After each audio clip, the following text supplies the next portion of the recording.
The photograph was the size of a playing card. Wren Calloway had carried it in the inner pocket of her backpack for 3 years, folded once along the left edge where she'd creased it by accident the summer she turned 9. The fold had softened over time, the paper worn thin at that line, like a scar that never quite disappeared. She'd meant to get a new print made. She never did. There was something about the crease that felt important now, the way a thing could bend without breaking. She set her lunch tray down at the far end of the last table in the Harwick Middle School cafeteria and sat with her back to the wall. Old habit, her mother had taught her that, always know your exits, always know who's behind you.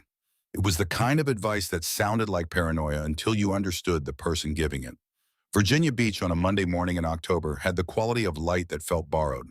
The sky outside the cafeteria windows was pale and wide, the kind of sky that went on forever without saying anything.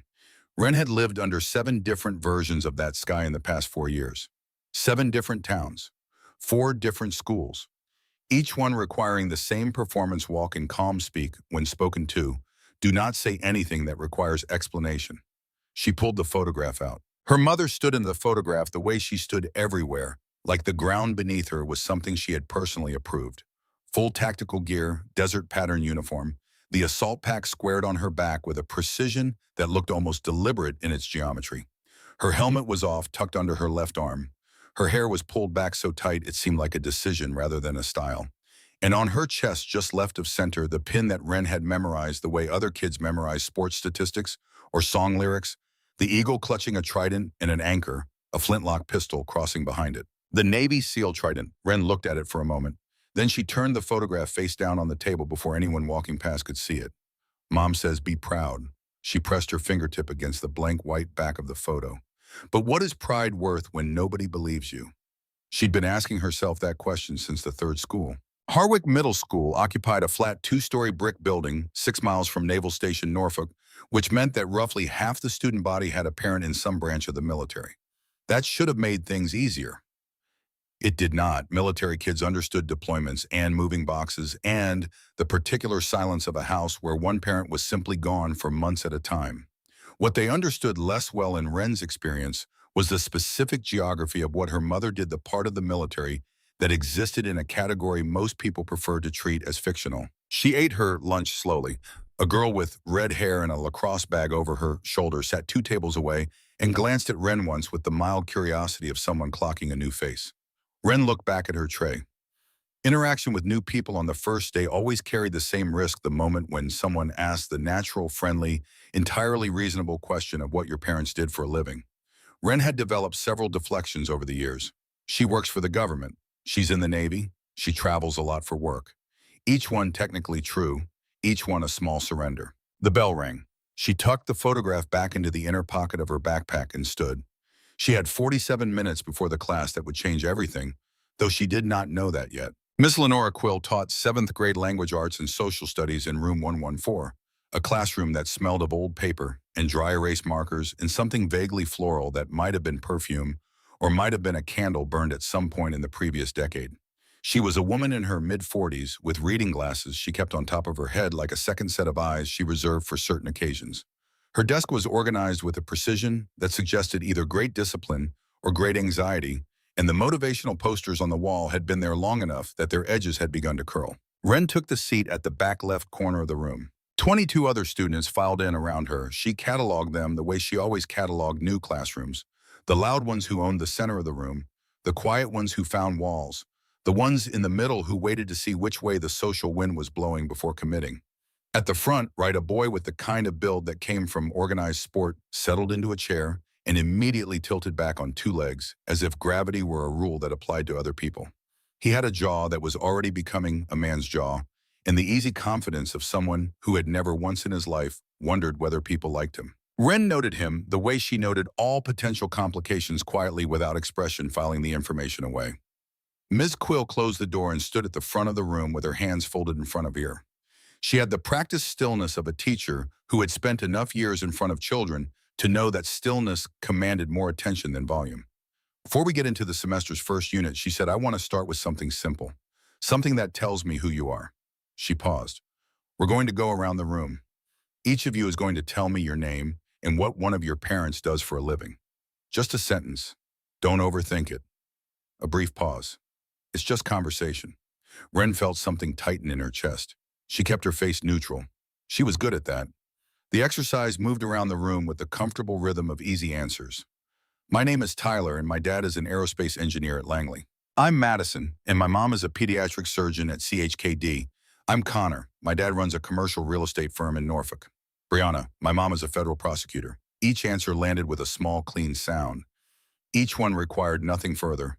The room was full of impressive parents, or at least impressive-sounding ones, and every answer seemed to raise the ceiling slightly, the unspoken architecture of a room establishing itself, who belonged near the tongue and who needed to calculate carefully. The boy at the front right when it reached him leaned forward off his two-legged tilt and said without any particular effort, Riker. My dad was Army, Special Forces. The word was moved through the air with a complicated weight that no one in the room was old enough to fully understand. Several students nodded with what they imagined was respect. Ms. Quill nodded too. Thank you, Riker. The exercise continued. It moved steadily, row by row, toward the back left corner of the room. Ren had been calculating for 7 minutes. She could deflect. She had deflections ready. She's in the Navy. She works in military operations. These answers were true and safe and required nothing from anyone. She could say one of them and the exercise would pass over her like weather. She thought about the photograph in her backpack. She thought about the crease in it, the way it had bent without breaking. When the attention reached her, Ren Calloway straightened slightly in her seat and said in a voice that was quiet but completely steady, "My name is Ren. My mom is a Navy SEAL." The room did not explode immediately. There was a half-second of genuine silence, the kind that comes when something unexpected has entered the atmosphere and the social body of a room needs a moment to decide how to respond. Then Riker Bates turned around in his seat. "That's not a thing," he said. It wasn't aggressive exactly. It had the tone of someone offering a factual correction to a minor error. Women can't be SEALs. That's not how it works. She can't set a girl in the second row without looking up from her desk. Not unkindly, simply a statement delivered with the same breezy confidence as a weather report. "Yeah," said someone else, and there was a small meandering laugh that spread from the front of the room toward the middle, the way a ripple spreads without intention, just physics. Did she seal a deal at Target? Several people laughed. Not all of them. Maybe 8. But 8 people laughing in a classroom is enough to fill every cubic foot of air in the room, and the laughter did what laughter does when it finds a target. It grew slightly fed by itself, requiring no additional fuel. Ms. Quill looked at Ren with an expression that was difficult to fully read, something between professional discomfort and a more personal kind of recognition. She pressed her lips together. She adjusted her glasses on top of her head. And then she said, "All right, thank you, Ren. Let's keep moving." Not. Actually, women have been able to serve in special operations since 2016. Not, "That's an impressive thing to share." Not even, "Let's be respectful, everyone." Just, "Let's keep moving." The laughter faded. The exercise continued to the next student. But Ren could still feel it in the air, not malice exactly. Something more casual and therefore more durable. The easy, comfortable assumption that she had simply said something untrue and that the most merciful response was to move past it. She looked straight ahead. She really is. Her voice was just above a whisper, but it carried. She's on a mission right now. She's been gone 11 weeks. A beat. Sure, said Riker, already half turned back toward the front. 11 weeks is a long time to be at a yoga retreat. A few more laughs, these ones shorter, self-satisfied, the laughs of people who have found a formulation they're pleased with. Ren did not respond. She placed both hands flat on her desk and looked at the whiteboard and did not move for the remaining 41 minutes of class. The hallway after third period had the density of weather bodies moving in all directions, lockers, slamming voices, layered on voices. Ren moved through it the way she'd learned to move through difficult terrain, close to the wall, unhurried, deliberate, eyes slightly forward of her actual sight line.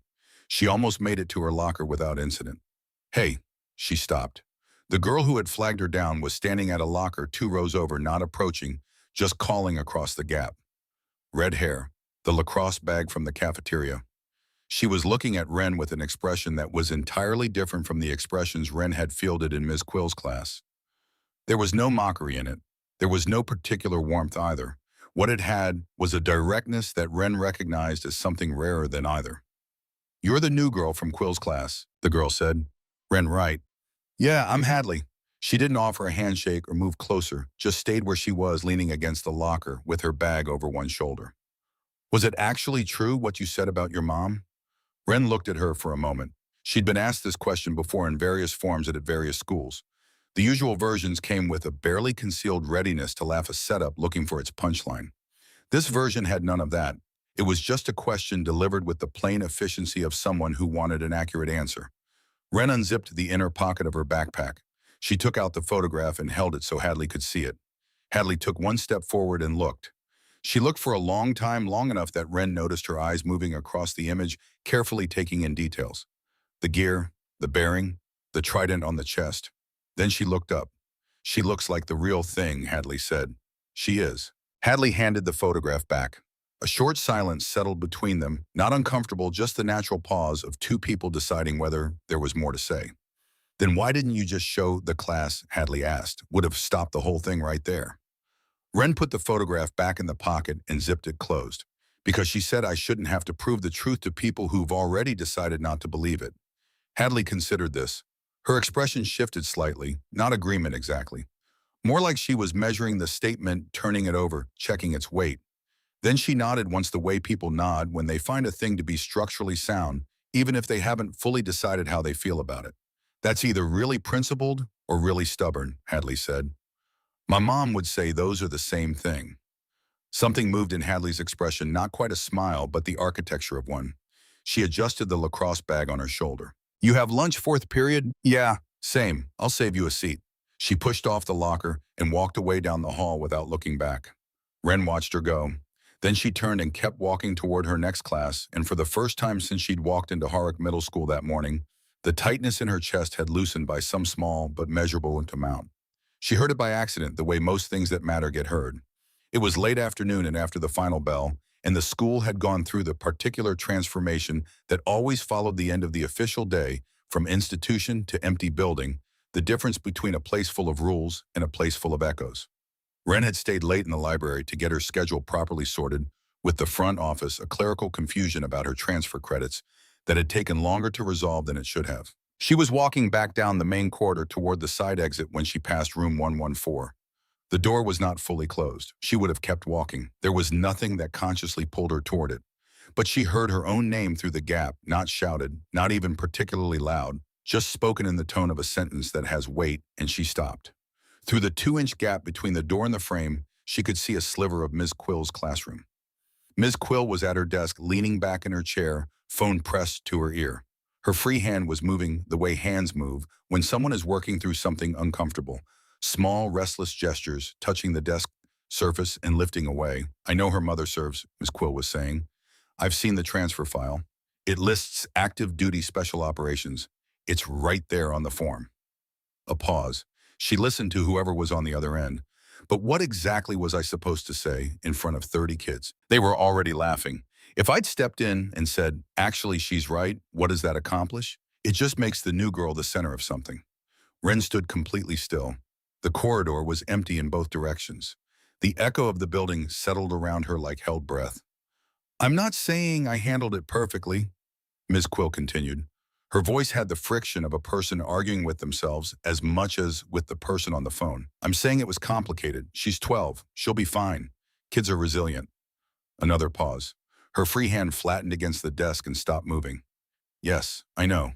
That's not look, I'll check on her tomorrow." She turned slightly in her chair, and for a moment Wren was certain she was about to look at the door. Wren stepped back from the gap. She walked to the side exit with careful, even steps. She pushed the door open. Outside, the October air hit her face, and she kept walking across the parking lot past the loading zone, onto the sidewalk that ran along the edge of the school's property. She walked a full block before she stopped and stood on the concrete with her hands at her sides. Ms. Lenora Quill had known the truth from the transfer file before Wren had said a single word in that classroom. She had known, and she had watched, and she had said, "Let's keep moving." This was not ignorance. Ignorance was neutral. It could be corrected, filled in, redirected. What Ms. Quill had done was different. What Ms. Quill had done was a choice. The specific, deliberate choice to let a false thing stand because correcting it would have been inconvenient, socially messy, requiring effort. Wren stood on the sidewalk and understood with a clarity that felt older than 12 that this was the version of the world she actually lived in. Not the version where people were cruel because they didn't know better. The version where people knew better and did nothing anyway. The second version was quieter. It left fewer marks. It was harder to argue against. She started walking again.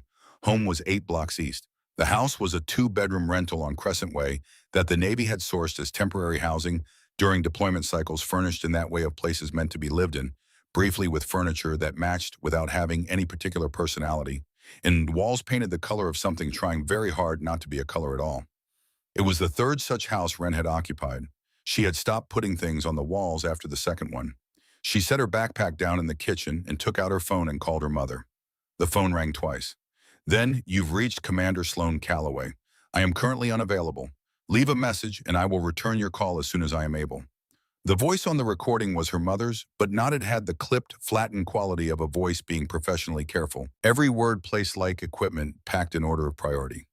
Wren listened to the recording all the way through. She did not leave a message. She put the phone down on the kitchen counter and sat in one of the chairs that had come with the house and looked at the window above the sink, which faced the small backyard with its single tree losing its leaves in the tired way of October trees, each one dropping separately as if none of them had coordinated. 11 weeks. She knew this was not exceptional. She had gone 14 weeks once during a deployment when Wren was 9 and staying with her aunt in Raleigh and marking the days on a paper calendar with a red pen, one small X at a time. She knew that her mother, wherever she was right now, was likely not thinking about a cafeteria full of 12-year-olds and their opinions about what was or wasn't possible for a woman to accomplish. Her mother was thinking about things that had immediate physical consequences for actual living people. And yet, be proud, Wren. She could hear her mother's voice saying it, not the answering machine voice, the real one, the one that dropped the professional flatness when they were just the two of them. Wear it like it's yours, because it is. You are half of everything I've ever done. Wren reached into the inner pocket of her backpack and took out the photograph. She set it on the kitchen table face up. She looked at it for a long time, the trident, the gear, the squared shoulders, the expression that gave nothing unnecessary away. She thought about the classroom, the laughter rising in layers, self-generating, each laugh feeding the next. She thought about Ms. Quill's face in the moment between Wren speaking and the class laughing, that half-second of recognition, followed by the deliberate choice of silence. She thought about Riker Bates turning in his chair with the easy confidence of someone who had never once been asked to question the shape of his own certainty. She did not feel like crying. What she felt was older than that, slower moving. The kind of feeling that settles into a person and changes the architecture of things from the inside. If she can do what she does out there, Wren thought, why can't I do this? She picked up the photograph and looked at it one more time. Then she put it back in her backpack. Not face down this time. She got up and made herself dinner from what was in the refrigerator and ate it standing at the counters, watching the tree in the backyard lose another leaf and another, each one falling in its own time, in its own direction, with a patience that looked from the right angle almost like intention. Outside Virginia Beach settled into its Monday evening. 6 miles away at the naval station, a different kind of night was beginning, the kind that had no name in civilian language, the kind measured not in hours but in what got done or didn't get done before morning. Wren washed her dish. She set it in the rack to dry. She did her homework. She went to sleep with the house quiet around her and the days counting themselves down towards something she could not yet name, but could feel the way you feel weather coming before the sky has shown you anything. Later, when she thought about that first Monday, what she would remember was not the laughter. Laughter was noise. It rose and fell. It required air and attention to sustain itself, and it dissolved eventually like everything made of nothing. What she would remember was the silence in the door of room 114 and what that silence had contained. She would remember standing on the sidewalk in the October light and feeling the world settle into a new and more honest shape around her. She would remember the tree in the backyard losing its leaves one at a time.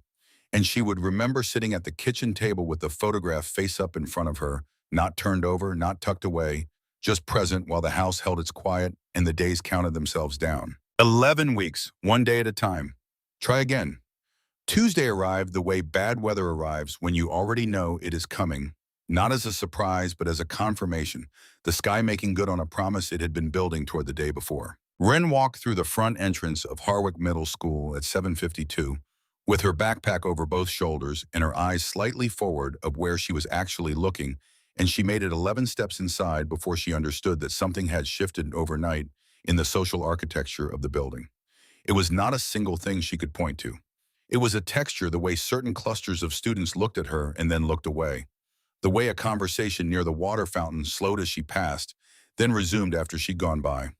The way Riker Bates, standing at the intersection of the main corridor and the East Hall with two boys from Ms. Quill's class, watched her walk past with an expression that was not quite a smile and not quite nothing. She kept walking. She did not change her pace. She had her locker combination memorized after one use. That was the kind of memory she had, the kind that held on to practical things automatically, as if her mind understood that the details of survival were always worth keeping. She worked the combination and opened the locker and put away her jacket and stood for a moment looking at the interior surface of the metal door, which some previous student had decorated with stickers that had been partially removed and left adhesive ghosts behind vague shapes, suggesting something that used to be there. She heard the sound before she fully understood what it was. A low, rippling laugh from down the hall. Then another. Then someone reading something aloud, the words too distant to catch, followed by more laughter of the same quality. Not the loud, spontaneous kind, but the kind that travels, the kind that gets passed from phone to phone and from table to table and builds momentum, not through any particular force, but through the simple fact of repetition. She closed her locker. She already knew, in the way you know things before you have evidence for them, that whatever was traveling down that hallway had her name somewhere inside it. She was right. By second period, she had seen it 3 times on phones angled away from teachers, but visible to her on a screen at the back of the computer lab, in the quality of attention that came from a room full of people who knew something about you that you weren't supposed to know they knew. The image was simple: a cartoon soldier in an oversized uniform standing next to a minivan with the caption, "My mom is a Navy SEAL. She sells essential oils and car insurance." It was not sophisticated. It did not need to be. It had been designed for velocity, not depth, the kind of thing that required exactly zero investment to pass along and accumulated social weight simply by moving. Riker Bates had not made it himself. She would learn later that a boy named Grant had made it, a boy in her second period science class who had more comfort with image editing than social awareness, and had found the two an unfortunate combination. But Riker had been the one to send it forward. Riker had been the infrastructure. In this way, he was more dangerous than the boy who made the thing, because infrastructure is harder to argue with than authorship. Wren sat through science with her notebook open and her pen moving, and her face arranged in the expression she had perfected over 3 schools in a childhood full of transitions, the expression that indicated to anyone observing that she was simply present and engaged and not particularly affected by anything. It was a technically demanding expression to maintain. It required keeping a stillness in the jaw and a softness around the eyes, because too much tension in either made the effort visible, and a visible effort was worse than the original wound. She made it through the period. She made it through the next one. At lunch, she took her tray to the table at the far end of the cafeteria and sat with her back to the wall. Hadley appeared 3 minutes later, tray in hand, and sat down across from her without asking permission and without making a production of it. This was the thing Wren was already beginning to understand about Hadley Finch. She did not narrate her own decisions. She simply made them and then existed inside them, as if the deciding part had already happened somewhere private, and what you got was only the result. "You've seen it," Hadley said. "Yes." Hadley picked up her fork and looked at her tray. "How many people enough?" This was true. In a school of 400 students, enough was not the whole building. It was the critical fraction, the number at which a thing becomes the ambient temperature of a place, rather than just the behavior of a specific person. Wren had done this calculation before at other schools, in other contexts. She knew what enough felt like. It felt like walking into a room where the air had already been arranged before you arrived. "Riker's behind it," Hadley said. "I know, I can say something to him." Wren looked up from her tray. "Don't." Hadley returned the look with the level directness that was becoming her characteristic register. "Why not?" "Because it won't change anything, and it'll cost you." Wren turned her fork over in her hand. "It's not worth it. That's not really your call to make. It is when the reason for the cost is me." Calm. Hadley was quiet for a moment. The cafeteria moved around them, the usual noise, the usual velocity of 100 simultaneous conversations, the sensory texture of an institution at midday. Then Hadley said in a tone that was not quite argument and not quite agreement, "You know what the problem with your logic is?" Wren waited. "If everyone who could speak decides it's not worth the cost, then the only people left talking are the ones making the noise." Hadley stabbed something on her tray, "and then the noise wins by default. Not because it was right, just because it was the only thing still running." Wren did not respond immediately. She thought about this, turned it over the way she'd turned over Hadley's observation the day before about principled and stubborn being the same thing. There was something structurally sound in what Hadley had said, something she hadn't fully accounted for. "Give it a day," Wren said finally. "Let me handle it first." Hadley considered this with the expression of someone granting a concession they haven't fully agreed to. One day, she said, they ate the rest of lunch in the silence that forms between two people who are still learning the shape of each other and finding tentatively that the shapes fit. By the end of Tuesday, three separate people had come to Wren's locker with different versions of the same energy, not to be unkind directly, but to perform their neutrality, which in this context was its own kind of message. We're not against you, but we're not with you either. This was the social math of 12 and 13-year-olds' alignment was safety, and the safest alignment of all was with whoever had the most momentum. Riker Bates, without doing anything particularly dramatic, had made it clear which direction the momentum was running. The corridor near Wren's locker, which that morning had simply been a corridor, became by afternoon the kind of place she was aware of entering. She adjusted her route between third and fourth periods. She spent the break between sixth and seventh in the library. These were not dramatic retreats. No one who was watching would have identified them as surrenders. They would have looked to any outside observer like ordinary choices, a girl moving through a school day, making routine decisions about where to be. But Wren knew the difference. She knew exactly what she was doing and why, and she knew that the distance between a tactical withdrawal and an actual surrender was thinner than most people wanted to admit. She stopped raising her hand in Miss Quill's class. She told herself this was because she had nothing to add. She knew in the quieter part of herself that this was not the reason. Tuesday night, she sat at the kitchen table and worked through every assignment completely, which was different from the night before. She did not turn on the television. She did not need the noise of it. The house was quiet, and she let it be quiet, and found for the first time since Monday morning that the quiet was not uncomfortable. It was simply what the evening was. She went to sleep early. She did not set an alarm because she did not need one. Her mother had given her that too, the ability to decide when to wake, and then wake at that time as if the body properly instructed was its own clock. Wednesday arrived cold and clear. She lay awake for a few minutes before she got up, looking at the ceiling of the room that was not yet her room and might never quite become it before the next move. She thought about something she had not yet let herself think about directly. After dinner last night, she had gone to the closet. On the top shelf behind a stack of folded blankets was a plastic storage bin that had traveled with them through every move, pale gray, with a crack along one corner that had been there so long it was practically a feature. Her mother had labeled it in black marker, keep. Not storage or misty or any of the more common labels people used. Just a single word. The directive. Keep this. These things matter. Wren had not opened it in over a year. She'd pulled it down and set it on the bed and removed the lid. Inside was the organized accumulation of a life being lived at velocity. A folded flag in a triangular case presented at her grandfather's funeral. A stack of holiday cards bound with a rubber band that had hardened slightly with age. Two of Wren's elementary school report cards kept flat under everything else. A small wooden box containing her mother's first set of dog tags, the ones from before the rank changes from the early years when Sloane Calloway was still becoming the person she was going to be. And near the bottom, in a standard business envelope that had been folded once to fit a stack of letters. She'd taken them out. There were 4. She could tell from the weight from the way they sat in her hand. She unfolded the envelope carefully and removed the letters, and the first thing she noticed was the order they were in, not chronological by postmark, but intentional, she understood, because her mother organized everything intentionally. 3 letters on top, 1 on the bottom. She read the first letter. The letterhead was official. The language was formal and carefully impersonal, the language of an institution communicating a decision made at the level of policy rather than at the level of a specific human being. The words "does not meet current selection criteria" appeared in the second paragraph. The word "reapply" appeared in the third. The letter was dated from 7 years ago. In the margin, in her mother's handwriting, the compact, efficient script that Wren had watched fill notebooks and grocery lists and the backs of school permission slips were 2 words: try again. She read the second letter, same letterhead, different date 4 years after the first, longer language but the same essential structure. The phrase "unable to advance to the next phase of selection." In the margin, try again. She read the third letter, 2 years after the second. The language here was slightly different. There was a softening in it, something that read almost like reluctance, as if the institution recognized it was sending this letter to a person who had already received 2 of them and was doing something notable with that fact. While your performance metrics indicate exceptional capability, it began. In the margin, Try again.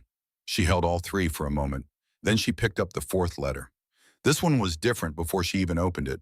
The weight of it was different. The paper slightly heavier. The envelope handled more carefully in its folding, as if whatever was inside required more protection. She unfolded it slowly.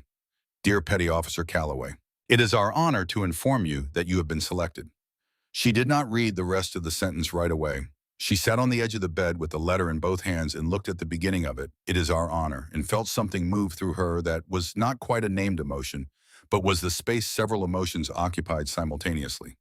4 years, 3 rejections, 2 words in a margin 3 times. Her mother had never mentioned these letters. Not once.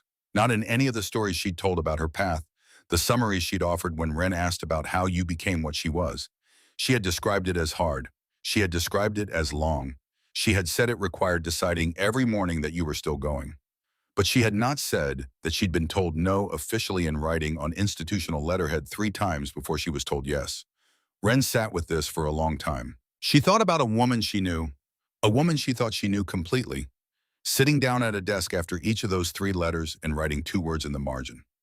Not a long entry, not an explanation, not a letter to herself about why she was going to continue. Just the necessary minimum. The exact thing that needed saying and nothing else. Try again. She put the letters back and closed the bin and went to bed. And now it was Wednesday morning and she was lying on her back, looking at the ceiling, and the letters were still in her mind, the way things stay in your mind when they have changed the shape of how you see something you thought you already understood. She got up, she made herself breakfast, she put on her backpack. She walked to school. In the Wednesday morning hallway, Hadley found her before first period, with the expression of someone carrying something they'd been holding for longer than was comfortable. She pulled Wren into the alcove near the gym entrance and looked at her with an intentness that was different from her usual directness. This was specific, pointed the look of someone who has followed a thing to where it actually lives. I know why he does it, Hadley said. Wren looked at her. Riker, Hadley shifted her lacrosse bag to the other shoulder. I've been asking around, not obviously just talking to a few people who've known him since elementary school. His dad, Earl Bates, he served. Army. He put in to go Special Forces. Made it a long way through the process. Then he didn't. Nobody I talked to knew exactly why or if they knew they didn't say. What they said was that he came back different, quieter, and that Riker grew up hearing about it constantly, not as a failure story, but as a near-miss story. Like he almost made it and something unfair happened. Like the bar was moved at the last second by people who didn't understand what real capability looked like. Hadley paused. And the people who did make it in his dad's version were a specific type. A type that was worth respecting because it excluded almost everyone. You understand what I mean by type. The type Wren understood that did not include women.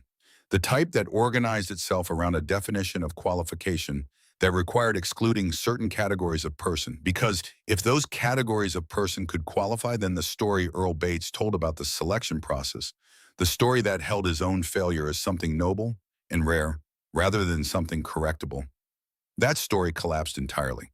He's not doing it because he hates me, Wren said. It wasn't quite a question. He's doing it because if you're right, Hadley said, then his dad's story doesn't work anymore. And his dad's story is the only story in his house that makes everything else okay.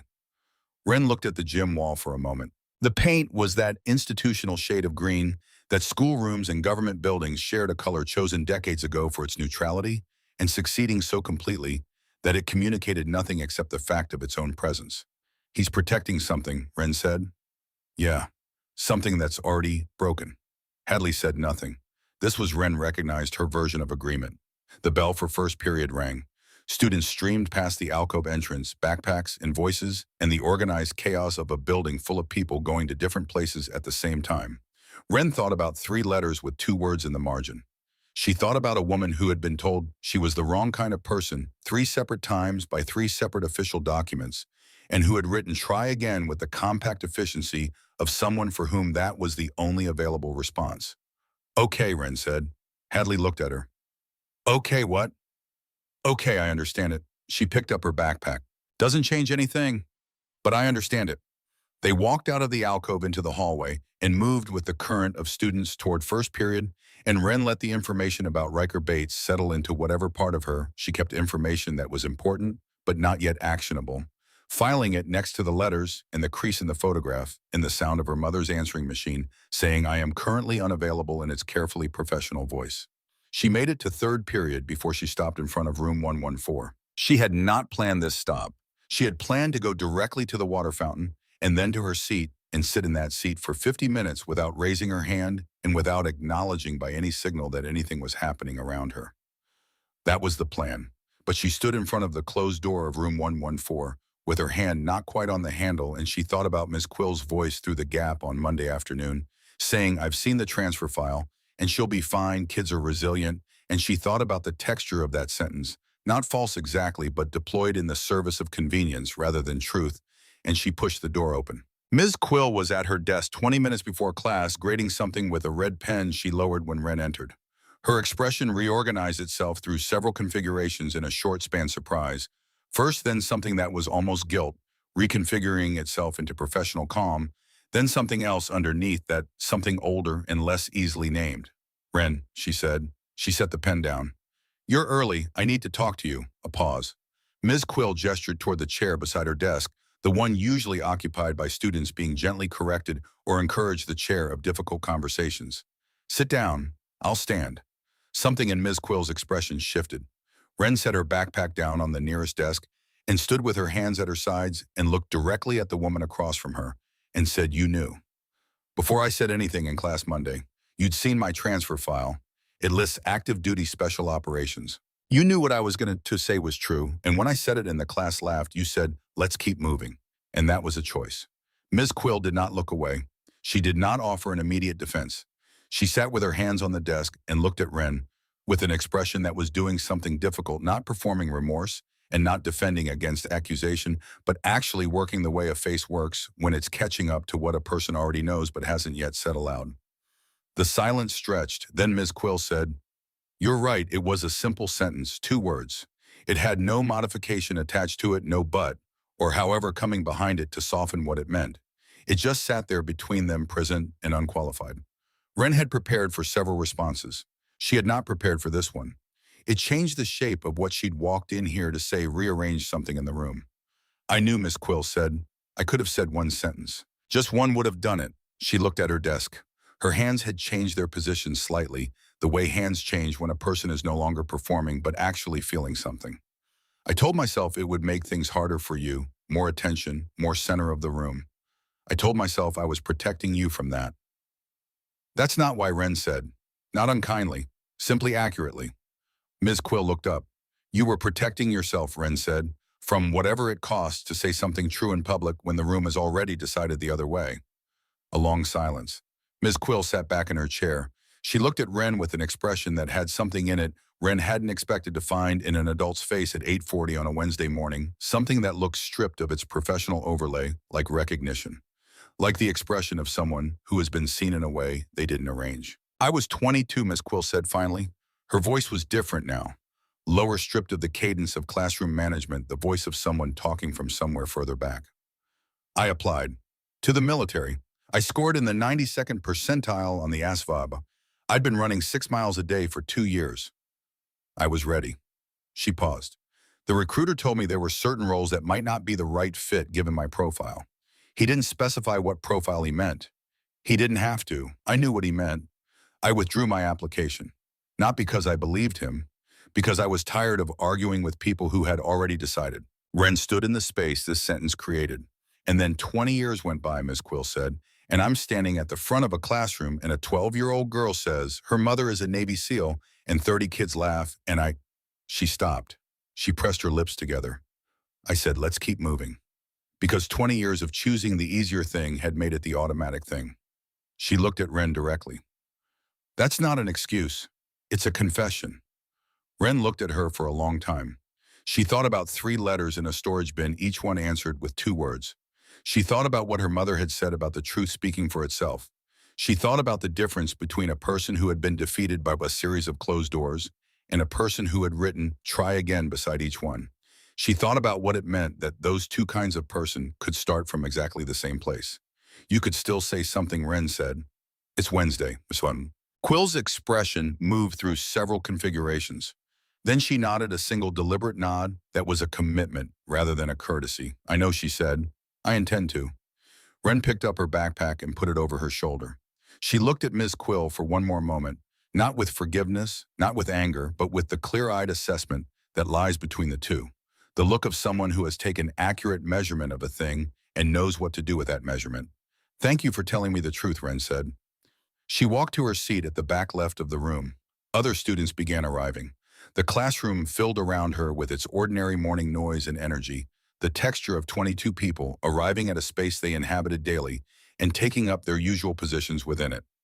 Riker Bates came in at the last possible moment before the bell, laconic and unhurried, and took his seat at the front right without looking at Wren. Though she noticed him notice her in the peripheral vision he was pretending not to use. Ms. Quill stood at the front of the room and opened her attendance book, and the class settled into its listening configuration, and the morning moved forward the way mornings move 1 minute at a time, with no indication of what any given minute was building toward. Wren had her notebook open. Her pen was moving. She was not waiting for anything in particular. She was simply present and continuing, which was the same thing her mother had always said. It was not dramatic, not loud, not requiring any audience. Just the daily decision to still be there, to still be moving, to not have been removed from the field. The lesson was 15 minutes old when it happened. The intercom system that ran through Harwick Middle School made a distinctive click before it activated a small preparatory sound that everyone in the building recognized as the signal for an announcement in which, over the course of a typical school day, preceded nothing more significant than lunch menu updates and club meeting reminders and the occasional birthday acknowledgement read in the secretary's relentlessly cheerful voice. The click came. The room's ambient awareness shifted slightly, the automatic flicker of 22 people registering a familiar cue and filing it as routine. What came next was not the secretary's voice.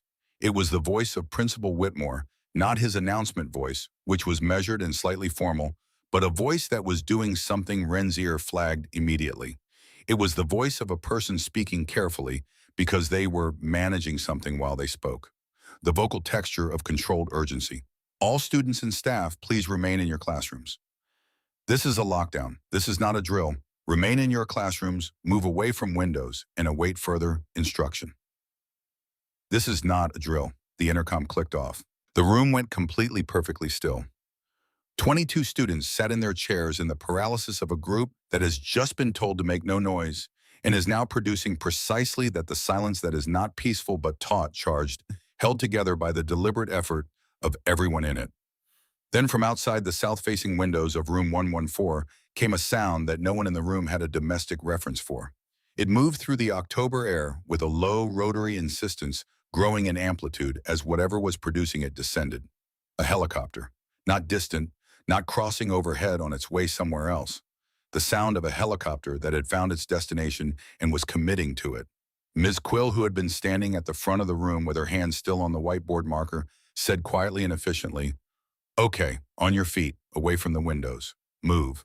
The class moved, not all at once, not in perfect coordination. But within 6 seconds, every student was on their feet and migrating toward the interior wall, which was the protocol. And then the sound from outside was joined by something at ground level, the unmistakable percussion of vehicle engines that were larger and heavier than anything that belonged in a school parking lot. Wren was against the interior wall. She could feel the student beside her trembling slightly. She could hear Riker Bates across the room saying in a voice that had lost its usual layer of easy confidence, "What is that? What's actually happening?" Nobody answered him. Ms. Quill positioned herself between the class and the door. And then from somewhere in the building, further away at first, then closer. The sound moving through the structure itself came the thing that no amount of lockdown drill preparation fully prepares you for. Heavy boots. Not one set. Multiple sets moving together with a timing and precision that had no equivalent in the ordinary movement of human beings through a building. It was the sound of people who had practiced moving this way until it was no longer performance but fact, the sound of bodies that had become instruments of a specific purpose and were executing that purpose with the total commitment of the fully trained. The sound moved down the main corridor. It turned toward the East Hall. It grew closer with a speed that had its own quality, not rushing, not frantic, but inevitable. Each impact of each boot, a statement rather than a noise. Every student in room 114 was against the interior wall and completely silent. Riker Bates had stopped asking what was happening. Wren stood with her back against the wall and her hands at her sides and listened to the sound coming down the hall toward them, and she felt something she had not expected to feel. Not fear, not the electric, disorganizing panic she could see on the faces of the students around her. What she felt was closer to recognition, a sound she had never heard in person before, but which belonged, she understood, without being able to explain how, to the same world as the photograph in her backpack. The trident on a chest, the letters in the storage bin, 2 words in a margin. The boot stopped outside room 114. The door handle moved. The door opened the way doors open in places where the people doing the opening have been trained to open doors. Not slowly, not dramatically, but with a precise and deliberate speed that was neither hesitant nor aggressive. The speed of something calculated in advance and now simply being executed. 6 figures entered room 114. They came in 2 by 2, the first pair clearing the doorframe and moving immediately to opposite sides of the room's entrance, creating a corridor for the ones behind them. Every motion was connected to every other motion, the way the parts of a single mechanism connect, each piece doing its thing so that the whole could do its larger thing without interruption. They wore full tactical gear plate carriers over dark uniforms, helmets with mounted optics tilted up, patches on sleeves, comms equipment at the collar, weapons in the low-ready position that was not threatening and was not casual, and occupied a precise space between the two that communicated exactly one thing: that the people holding them had made very specific decisions about what they were for. The room, which had already been silent, became a different kind of silent. The first silence had been the silence of people trying to be quiet. This was the silence of people who had stopped being able to produce noise. Ms. Quill stood at the front of the room between her students and the door, and to her credit, she did not move from that position when the figures entered. She straightened slightly, actually. She put her shoulders back in a way that Wren noticed and filed, because it was the movement of a person deciding in the space of a second what kind of person they were going to be in the next few seconds. The leader came in last. She came in the way command enters a room, not louder than the others, not bigger, but differently weighted, the way the center of gravity of a group is a specific location even when you can't see it. She was tall, with the build that came from functional training, the architecture of a body developed to do specific things under specific conditions, and doing those things long enough that it had become structural. Her tactical vest had more patches than the others.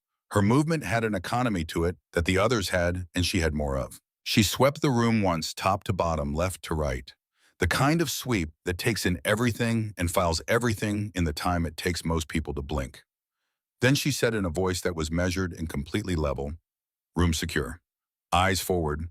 22 students and 1 teacher did not move.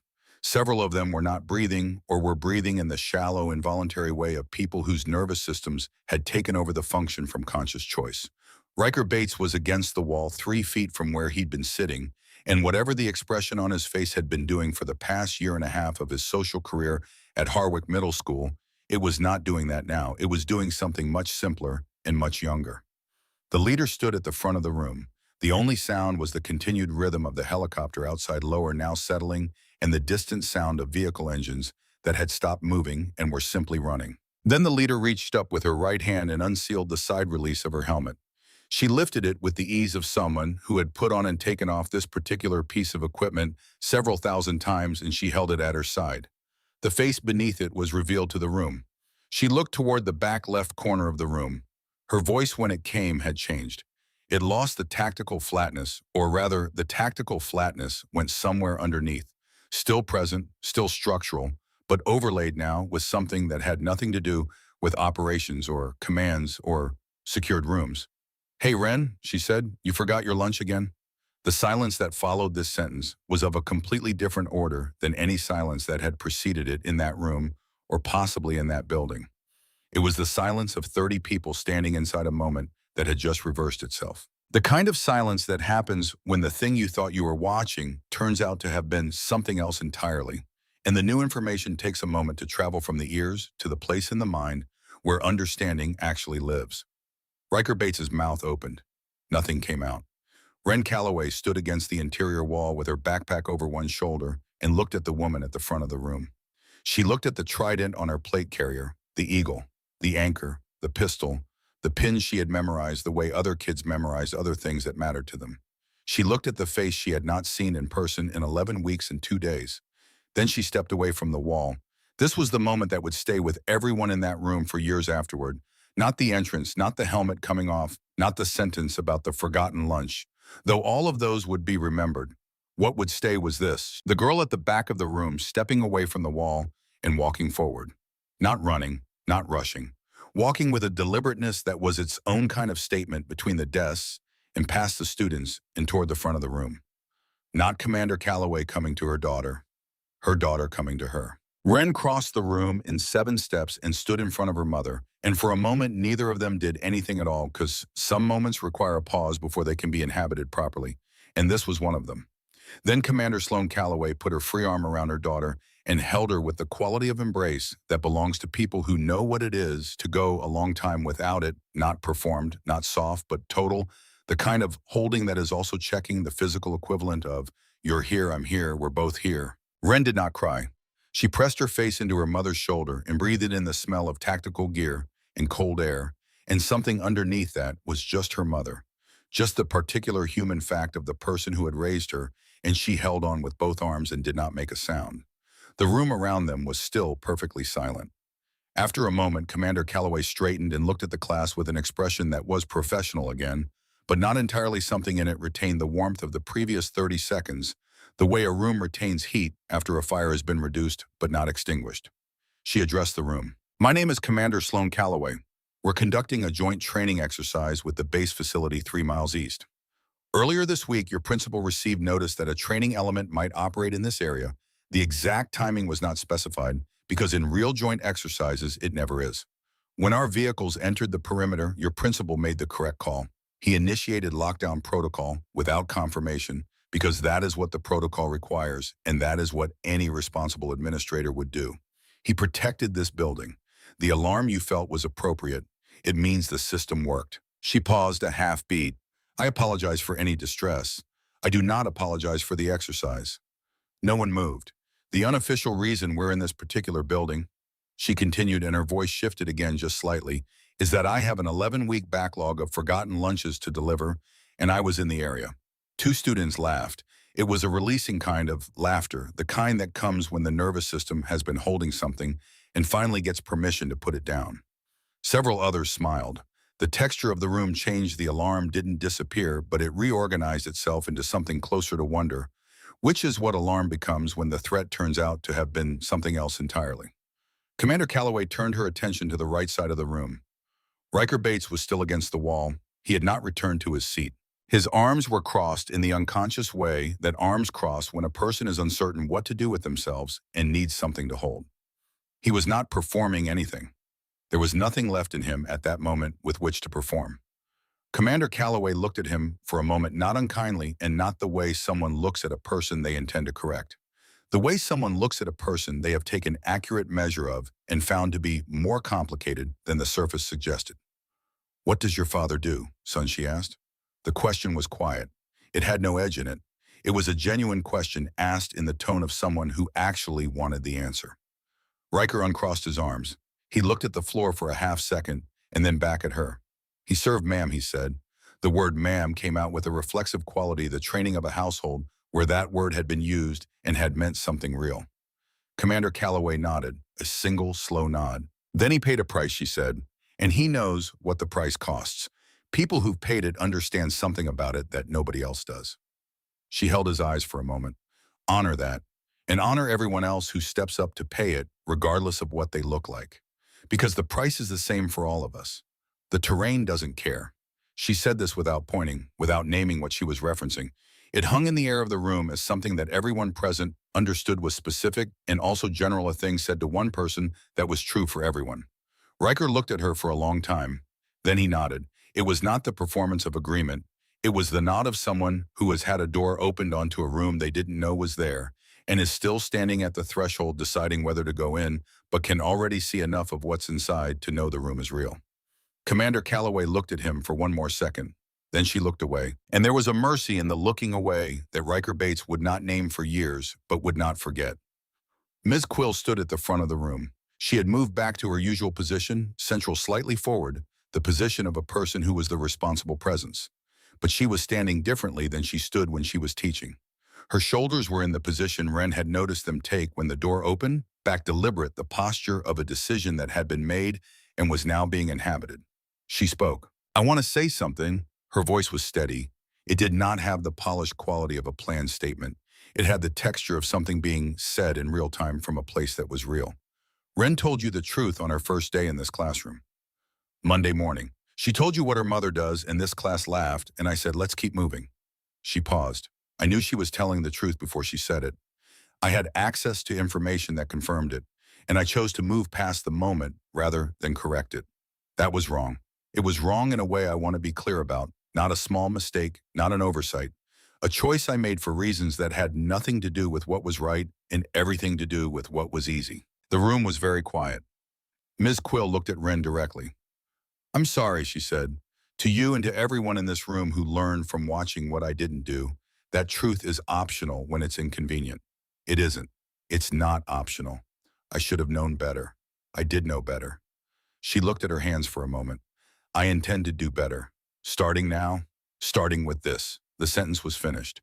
Ms. Quill put her hands at her sides and stood in the aftermath of it without flinching, without trying to take it back or dilute it or add a qualification that softened it into something more comfortable. This was the hardest part, the part most people couldn't manage, not the saying of a true thing, but the standing inside it afterward. Ren looked at her. She thought about the woman who had applied at 22 and been told no in a way that was never quite said directly. She thought about the 20 years of choosing the easier thing. She thought about what it cost a person to stand at the front of a room full of children and say I was wrong without a single syllable of protective cover. It was not nothing. It was not everything. But it was real, and real things deserved to be seen clearly. Ren nodded once. Ms. Quill received the nod for what it was. Commander Calloway turned to address her team with a brief, minimal signal, the kind of communication that required nothing verbal, that lived entirely in the shared language of people who had operated together long enough that gesture was sufficient. The team moved toward the door in the same formation they'd entered, the same efficiency, the same controlled economy of motion. At the door, Commander Calloway paused. She looked at Ren. She made a small motion with her chin, come here, and Ren stepped forward through the desks to where her mother stood at the front of the room, just inside the doorway. Commander Calloway crouched down. She was tall enough that crouching brought her to approximately Ren's eye level. And for a moment, they were the same height, looking directly at each other in the way that was only possible when the difference in their sizes had been temporarily removed. The room behind Ren was full of people, and Commander Calloway was aware of this in the precise way she was always aware of her environment, and she lowered her voice to the level that reached exactly one person. Every time I wanted to quit, she said. Her voice was still level, still controlled, but stripped of everything official, everything institutional. This was the other voice, the one that only appeared in certain configurations of privacy and proximity. And there were nights I genuinely wanted to quit. Real ones. Not the kind of wanting to quit that you talk yourself through in 5 minutes, but the kind that sits with you through a whole night and is still there in the morning. She looked at Ren steadily. Every time it got to that point, I thought about you, having to explain to someone who I was, having to say what your mother did. And I thought about you having to do that in a world where people had already decided it wasn't possible. I didn't want you to ever have to apologize for the truth of what I was. Ren listened. So I made sure Commander Calloway said that the truth would be able to speak for itself. Eventually, in its own time. A pause. I didn't know it would be quite like this. A half expression moved across her face, not quite a smile, but the ancestor of one. This is a little more dramatic than I planned.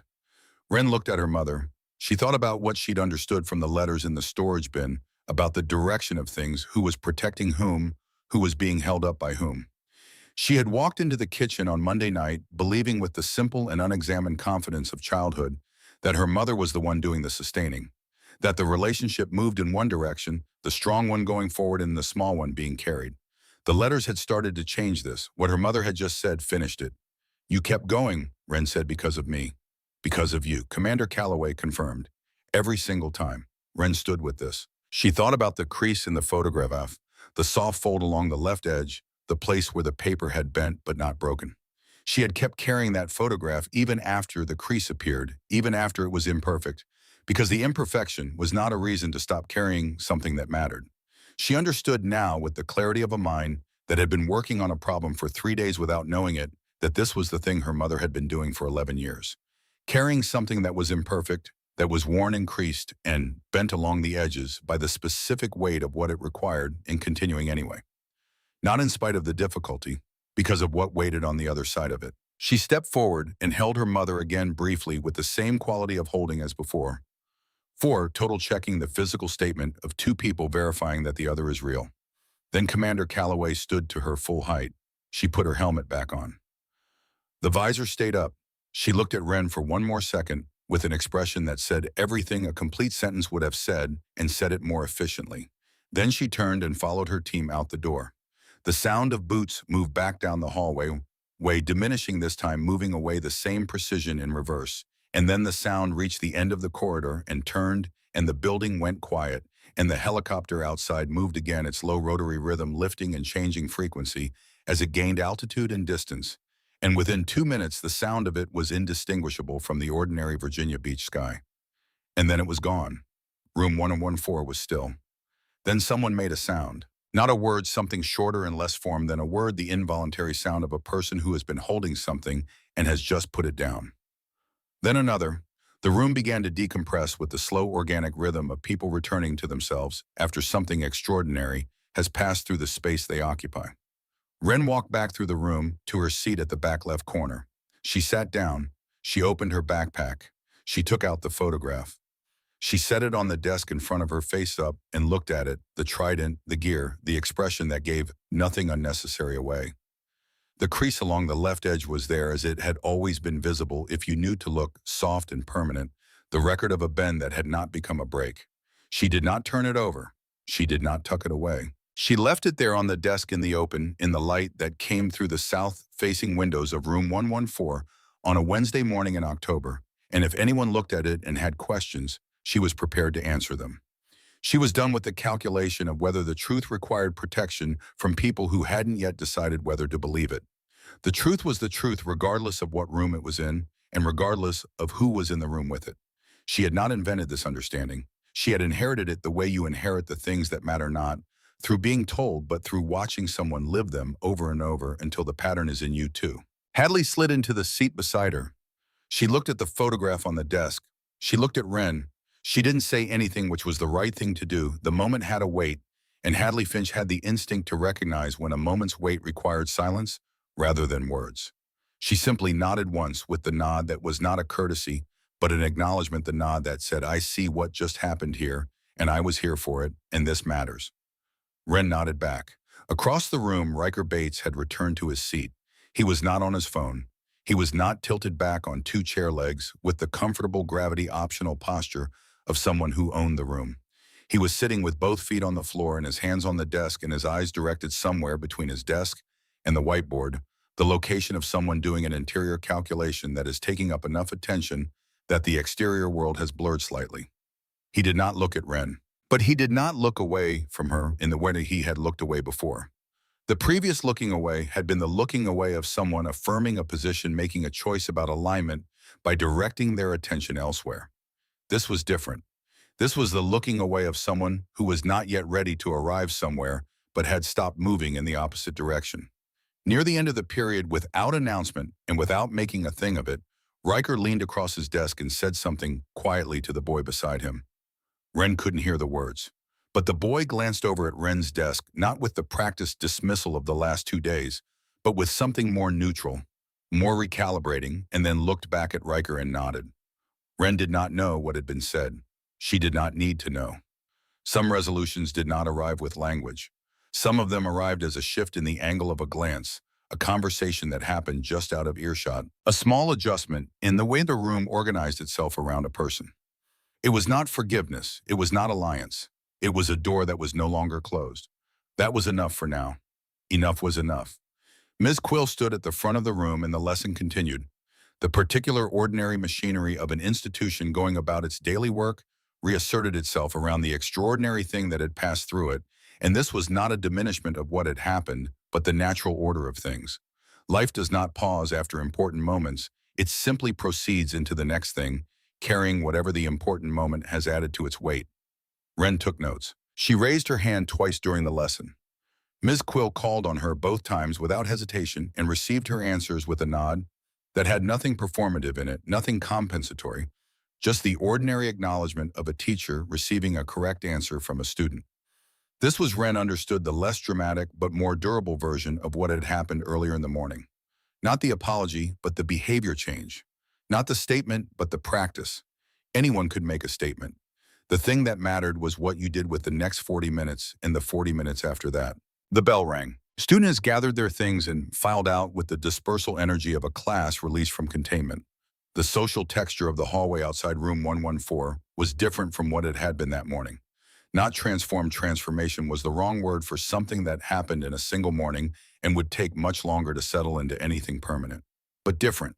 The air of it had changed in the way that air changes when the weather has finally done what it was building toward and the pressure has equalized, and whatever comes next will come into a different atmosphere than the one that preceded it. Ren and Hadley walked out together. In the hallway, a girl named Becca, who had been in the second row on Monday and whose laugh Ren had cataloged as one of the 8, stopped them. Becca looked at Ren with the expression of someone trying to find a way to say something without knowing quite what they were trying to say, which meant they were probably trying to say something true. "That was your mom," Becca said. "Yes," Ren said. Becca looked at her for a moment. "I believed Riker," she said. "I thought you were just, I didn't know," she paused. "I'm sorry I laughed." There was a version of this situation in which Ren said, "It's okay," with the automatic social grace that was expected. She considered it. Then she considered the letters in the bin, each one answered with 2 words. She thought about what her mother had said about the truth speaking for itself. "Thank you for saying that," Ren said. Not "it's okay," not "forget it." Thank you for saying the true thing out loud, because it cost something to say it, and the cost was real, and it deserved to be acknowledged as real. Becca received this. She nodded, and the nod had a different quality than the one she'd begun the conversation with. More settled, more grounded, the nod of a person who has been treated as capable of handling a genuine response and has found that she is. Then she walked away down the hall. Hadley watched her go. Then she looked at Ren. "That was very annoying of you," Hadley said. Ren looked at her. Most people would have just said, "It's fine, let her off the hook. Everyone moves on." Hadley adjusted her lacrosse bag. "But you made her actually sit in it for a second. Is that a criticism?" Hadley considered. "No," she said finally. "It's an observation. You made her earn the resolution." She paused, searching. "That's not nothing." They walked down the hall together. The school moved around them in its ordinary Wednesday way lockers and backpacks, and the overlapping noise of several hundred lives being lived in the same building at the same time, and Ren moved through it differently than she had moved through the hallway on Monday or Tuesday. Not with defiance, which would have required performing something for an audience. Not with relief, which would have suggested the resolution was complete and everything was settled. Just present, walking forward, carrying what the last 3 days had added to her and finding tentatively that it was not too heavy. That the weight of a true thing, even a hard true thing, was distributable in a way that the weight of hiding a true thing was not.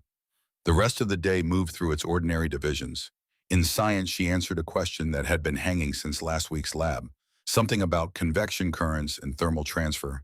And the teacher looked at her the way teachers look at students who have been in a room for a week without yet being seen and said, "That's exactly right, Ren." Good. It was a small thing. Small things accumulated. At lunch, she and Hadley sat at the far end of the last table as they had on Monday. But the position was different now because it was no longer strategic retreat, it was preference. There was a difference between those two things. One was chosen to avoid something. The other was chosen because it was the right place to be. Riker Bates sat at his usual table across the cafeteria. He was quieter than usual. The 2 boys with him were doing most of the talking, and he was listening, and at one point he looked across the room and toward Ren's table, and their eyes met for exactly as long as it took for both of them to register the meeting, and then they both looked away. Not in hostility, not in alliance. In something that had not yet been named because it was too new to have a name, but which was not the same thing it had been 2 days ago. Late in the afternoon, between 7th and 8th period, Ren stopped at her locker and worked the combination and opened the door. On the inside of the locker door, the adhesive ghosts left by the previous students' removed stickers were still there, those vague, sticky shapes where something had been and then been taken away. She looked at them for a moment. Then she reached into the inner pocket of her backpack and took out the photograph. She looked at it once. The trident, the bearing, the crease along the left edge worn thin and soft, the record of 11 years of being carried, the record of a bend that had not become a break. She found a small piece of tape in the bottom of her pencil case. She tore it carefully into two pieces. She pressed the photograph to the inside of the locker door center at approximately eye level, the same way her mother squared equipment, precisely, deliberately, with the specific intention of it staying there. She stepped back and looked at it. Her mother looked back at her, expression giving nothing unnecessary away. Everything necessary present. Wren closed the locker. She walked to eighth period. Outside Virginia Beach was doing what it did in October, the sky wide and pale, the light holding longer than it seemed it should, as if the day were carrying something it wasn't ready to put down. The naval station 6 miles east was going about whatever it was going about, its operations and its schedules and its systems running on their own time with their own logic, the work that did not stop because a girl in a classroom had a particular kind of morning. Her mother was somewhere in that system, moving through whatever the day required of her, carrying what it required her to carry, putting one foot forward and then the other, which was the whole of it, which had always been everything.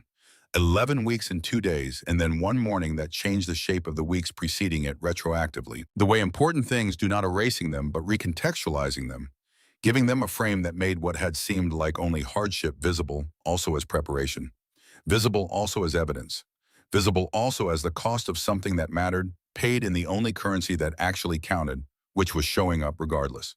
Wren sat in eighth period with her notebook open and her pen moving, and when the teacher asked a question, she raised her hand, and she kept it raised in the clear and uncalculated way of someone who is not running a calculation about whether to raise it because that calculation had been retired. The answer she gave was correct. The bell rang at the end of the period, and the building released its population into the October afternoon, and Wren Calloway walked out through the main entrance of Harwick Middle School with her backpack over both shoulders and her eyes forward, and the photograph on the inside of her locker door face up in the light. Not hidden, not turned over, not protected from people who hadn't yet decided what to believe. Just there, present, true bomb. The trident on her mother's chest, the fold along the left edge, the two words in a margin that were not a strategy or a philosophy, but simply the only necessary response to a closed door. The inheritance she had been carrying without knowing she was carrying it until 3 days in a school in Virginia Beach had shown her what it was and where it had come from and what it was for. She had 4 blocks to walk. She walked them.